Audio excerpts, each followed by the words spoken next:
성경에 보면 이스라엘 제국의 초대 임금이었던 사울이라고 하는 걸출한 인물이 있었습니다. 그런데 이 사람은 생긴 것도 굉장히 잘생겼고요. 능력도 있고 대단한 사람이었죠. 처음에 하나님께서 초대 왕으로 이 사람을 점지했다라고 발표가 될 때 백성들이 그러면 그렇지라고 얘기할 정도로 멋있는 사람이었어요. 그런데 이 사람에게는 마음의 병이 있었습니다. 우울증이라고 할까요? 아니면 우울증보다 더 심각한 발작 같은 게 있었어요. 왜냐하면 이 사람이 하나님을 잘 못 섬겼거든요. 그리고 하나님의 은혜가 이렇게 떠나가니까 한 나라를 다스리는 막중한 자리에 있는 사람이기에 여러 가지 스트레스를 많이 받았겠죠. 그런데 하나님께서 그를 위로하시던 것을 이 사람이 자꾸 나쁜 행동을 하고 그러니까 그 보호막을 걷어버리셨어요. 그랬더니 마음에 그대로 노출이 됩니다. 두려워하고 정말 멋진 남자가 울고 그리고 막 발작을 일으키고 머리가 깨질 듯이 아프고 성경은 그것을 하나님이 부리시는 악령이라고 그랬어요. 그러니까 머리를 아프게 하고 이런 것들을 보내어서 이 사람이 고통 가운데 돌아오도록 그렇게 고통을 주었단 말입니다. 그런데 자기 임금이 이런 걸로 고통을 많이 당하는 것을 본 신하들이 나름대로 우리 임금님을 위해서 뭔가 해야 되겠다라고 제안들을 하잖아요. 그 중에 하나로 제안된 것이 음악치료였어요. 음악치료. 어떻게 소문을 들었는지 이스라엘의 저 산골짜기에 가면은 들판에 양을 치는 자 중에 다윗이라는 청년이 있는데 그 청년이 수금을 잘 타요. 그러니까 비파, 수금 뭐 이런 거 악기를 잘 연주를 했던가 봅니다. 그래서 이 사람이 소개를 받은 거예요. 임금님 머리가 이렇게 아프시고 이렇게 막 괴롭고 막 악한 영에 눌려가지고서 막 발작을 일으킬 때 음악을 잘하는 사람이 와서 연주를 해주면 괜찮을 것 같은데 한번 불러보시겠습니까? 사울 임금님이 정말 기뻐하면서 불렀어요. 나를 고칠 수만 있다면, 내가 이 고통에서 벗어날 수만 있다면 빨리 데려와라. 그게 오늘 읽은 성경의 내용이거든요. 이 다윗이 와가지고 오늘 본문 16장 23절에 보니까 하나님의 부리신 악신이 사울에게 임할 때에 다윗이 수금을 가지고 손으로 연주를 한즉 상쾌하여서 나았고 악신이 떠나갔더라. 이런 기록이 나와요. 근데 사실 음악을 연주해서 이런 마음의 병을 고친 거 말고도 이스라엘의 역사에 정말 중요한 만남이죠. 그때는 사울은 임금으로서 머리 아픈 사람이었고 다윗은 시골에서 양치는 목동으로서 진짜 아무것도 모르는 깡촌에 있는 소년이었는데 이 사울의 왕위가 다윗에게 넘어가잖아요. 그런데 하나님께서 초대 왕과 차기 왕을 연결시키는 연결고리로도 음악을 쓰셨다는 겁니다. 그러고 보면 이 음악이라는 게 참 대단합니다. 이 마틴 루터가요. 마틴 루터라는 사람은 그 천주교 캐톨릭에서 종교개혁을 일으켜서 오늘날 우리가 보는 교회, 개신교회를 이 땅에 있게 한 종교개혁의 거두죠. 그 사람이 종교개혁자인데 이 사람이 마틴 루터가 하나님의 사람들, 성도들이 교회 다니는 분들이 두 가지를 소유하지 못한다면 종교개혁은 완성될 수 없을 것이다. 하나는 하나님의 계시된 말씀, 성경책. 성도들이 온전한 성경을 공급받지 못한다면 종교개혁은 의미가 없는 것이다. 옛날에 카톨릭에서 문맹자도 많았지만 옛날에는 성경을 일반인들이 읽는 걸 허용을 잘 안 했어요. 성경이 비싸기도 했고요. 다 손으로 베끼고 뭐 이러니까. 그래서 문맹이 많아가지고 성당에 가면 스탠드 글라스가 있지 않습니까? 이렇게 알록달록 이렇게 그림 있는 거. 사실은 그게 장식도 장식이지만 그게 성경 사파거든요. 성경에 나타난 사건들을 스탠드 글라스에 이렇게 그림으로 이렇게 해놓은 거라서 글을 모르는 사람들이 성경의 이야기들을 알아듣기 쉽게 보기 좋으라고 거기다 이렇게 교육용으로 해놓은 거였거든요, 사실은. 그런 정도로 성경에 대해서 일반인들이 접근하기가 어려웠는데, 종교개혁이 제대로 이루어지고 하나님을 제대로 믿으려면 첫 번째, 성경을 성도들이 마음껏 볼 수 있어야 한다. 그래서 성경을 인수해서 보급하는 일에 굉장히 힘을 썼고, 또 하나가 온전한 찬송가.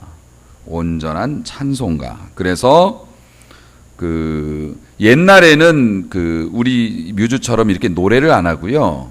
처음에 종교개혁 시대 때는 시편, 성경에서 제일 길어요. 시편이 150편까지 있는데, 이 시편을 낭독하는 걸로 예배에서 찬송 시간을 대신한 적도 있었어요. 심지어는 이게 피아노를 치고 연주를 하는 것이 인간의 기교를 뽐내기 때문에 하나님 앞에서 감히 네가 잘하네, 내가 잘하네, 얘는 잘했네, 못했네 이럴까봐 아예 노래도 못하게 하고 피아노도 못 치게 했었어요. 그때는. 그래서 시편만 읽으면서 이제 찬양을 했지만, 후대에 이르러서 여러 기도하는 사람들에 의해서 음악을 하는 것이, 또 아름다운 노래를 부르는 것이 얼마나 귀한가, 이런 것들이 재발견되어져서 이제 교회에서도 요즘에는 드럼도 치고 일반 사회 음악 못지않게 교회에서도 그런 걸 다 합니다만은, 사실 저 어렸을 때만 해도 교회에서 기타 치면 장로님들이 와서 뺏어버리고 갖고 나가라 그러고 그랬거든요. 요즘에는 세월이 좋아서 이렇게 합니다만은, 그 정도로 마틴 루터조차도 이 찬양, 음악에 관한 중요성을 교회에서 깊게 인식을 하고 사용을 했었지요. 저 개인적으로도 봐도요, 하나님의 말씀과 또 아름다운 노래, 이 찬양이 어우러져야 온전한 예배가 될 수 있다고 저도 개인적으로 그렇게 고백하고, 오죽하면 저희 교회 이름이 경배와 찬양교회 아니겠습니까? 그만큼 찬양이, 또 노래가 인간의 정서나 또 영혼에 끼치는 영향이 지대하죠. 사실 신학적으로도 볼 때 음악은 우리가 이 지구상에 존재하기 전부터 있었다라고 성경을 그렇게 보는 사람들은 해석을 하고 있어요. 그러니까 우리가 하는 노래는 없었겠지만은요, 욥이 이런 얘기를 합니다. 욥기에서 새벽별들이 함께 노래하였다. 그런데 이 새벽별이 우리가 아는 스타가 아니고요, 천사들을 말해요. 욥이 말하는 새벽별은 인간이 창조되기 이전부터 천사는 있었거든요. 천사들이 하늘에서 새벽별의 노래, 하나님께 찬양으로 영광 돌리는 것이 있었다라고 인정할 정도로 이 음악은 인간의 삶과 또 이 세상을 아름답게 하는 요소로 쓰임 받았고, 오죽하면 천사 중에서 찬양으로 제일 유명했던 천사가 루시퍼였잖아요. 루시퍼가 천국에서 한 곡 쫙 뽑으면 나머지 천사들이 너무 오빠 그래가지고 따라다니는 바람에 교만해가지고 하나님을 반역해서 이게 사탄이 된 거잖아요, 원래. 루시퍼가 사탄이 된 천사인데, 이 천사가 음악을 하는 천사였다니까요. 그 정도로 이 음악이 가지고 있는 이 파급적 영향력이라는 게 대단했다는 거죠. 심지어는 요한계시록에 보면 인류의 종말 장면이 나옵니다. 이 세상이 종말이 이루어지고 하나님이 다스리시는 나라로 우리 모두 옮겨가서 거기에서 살 때에도 미래의 하나님 보좌 앞에서 이렇게 이야기합니다. 죽임을 받으신 어린 양이 찬송을 받으시기에 합당하도다. 그러니까 천국은 노래하는 곳이에요. 구원받은 성도들이 하나님의 은혜가 있는 유리로 된 강에 모여서 하나님께 찬송하는 모습이 천국의 모습이에요. 가만히 생각해 보면 세상이 생기기 이전부터 노래가 있었고, 그리고 세상이 끝난 이후에도 노래가 있을 것이라는 거죠. 그만큼 노래는 굉장히 중요합니다. 그래서 어쩌면 성경 66권 중에서 제일 긴 성경이 시편, 하나님 앞에 노래하는 그런 시편이었지 않았을까, 이런 생각도 해봅니다만, 제가 여기서 강조하고 싶은 것은, 이것은 지극히 제 주관적인 체험이고 경험입니다만은, 요즘 아이들이 대중가요들 굉장히 좋아하지 않습니까? 이 대중가요를 보면 뉴에이지의 영향을 받아서 해괴한 음악들을 하는 친구들도 많이 있어요. 근데 요즘 애들은 두뇌 구조가 우리들하고는 좀 다른 것 같아요. 저 같은 경우에도 말씀을 준비하거나 책을 볼 때 다른 소리가 있으면은 저는 아무것도 못 하거든요. 자동차를 운전하고 갈 때도 라디오도 안 들어요. 저는 생각을 해야 될 때가 있으면. 그런데 요즘 아이들은 공부하면서 귀에다 대고 막 뭐 듣나 해보면 아유 이럴 정도로 이거를 틀어야 또 공부가 된다고 애들은 그러더라고요. 우리 속으로 난 자식인데 왜 그렇게 다른지 모르겠어요. 어쨌든 아이들이 그런 음악에 굉장히 심취합니다. 그런데 그런 음악이 아이들의 정서에 어떤 영향을 미칠까요? 사실 그렇게 좋은 영향을 미치는 것 같지는 않아요. 그 퇴폐적이고 선정적이고 그리고 그 음악을 만든 사람의 사상이 아주 옳지 않은 그런 음악은 급속도로 사람을 나쁘게 만드는 힘을 가지고 있어요. 음악은 힘이 있으니까요. 그런데 또 건전한 노래들, 건전한 우리가 아름다운 가사와 또 좋은 마음으로 지어낸 이런 아름다운 노래들은 우리 평생에 우리 기억에 순간순간 골목마다 그런 노래들이 하나씩들이 있죠.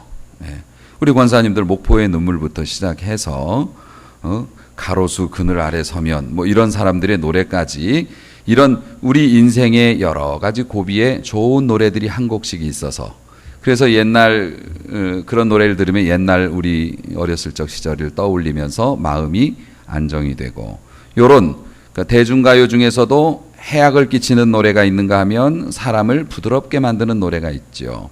그런데 재미있는 것은 제 경험상 보면 일반 대중음악들 같은 경우에는 이 음악을 틀어놓고 대화를 하면 대화가 잘 안 되더라고요. 저는 들어달라고 자꾸 졸라요. 이 음악이 내 소리를 들어주세요. 너네 얘기하지 말고 그러면서 이 대중음악을 틀어놓으면 자꾸 방해를 해. 대화가 불편해.